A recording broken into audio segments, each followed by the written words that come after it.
Coup de gueule ou le plaidoyer d'une maman heureuse d'avoir un enfant trisomie 21.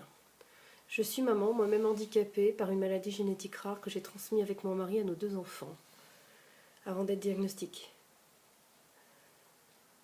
Notre deuxième enfant est aussi porteur d'une trisomie 21.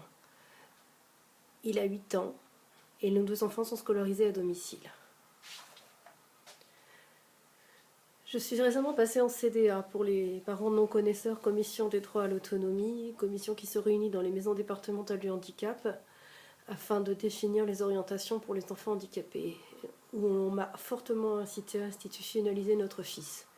Ce qui m'exaspère le plus dans cette situation, c'est cette propension à vouloir écarter de toute vie familiale un enfant différent sous prétexte que cela est trop lourd, ce qui est faux. Cela peut ne pas l'être si les aides prévues par la loi de 2005 sont mises en place. Avoir un enfant, être parent, n'est jamais simple, quel qu'il soit. On a toujours des hauts et des bas.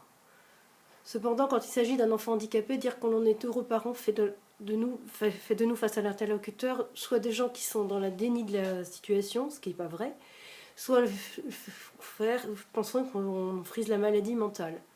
Pas du tout. On sait très bien que notre enfant peut ne jamais arriver à apprendre à lire, peut ne jamais être en capacité d'autonomie. Pour autant, c'est une personne.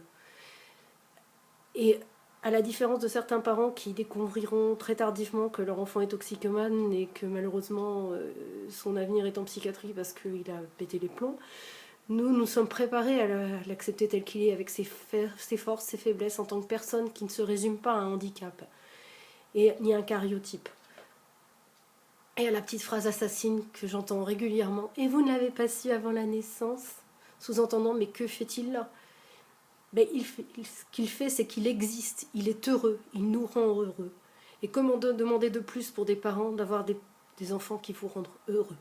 Voilà, c'était mon petit plaidoyer du jour, de celui de la maman qui est très heureuse d'avoir un enfant trisomique.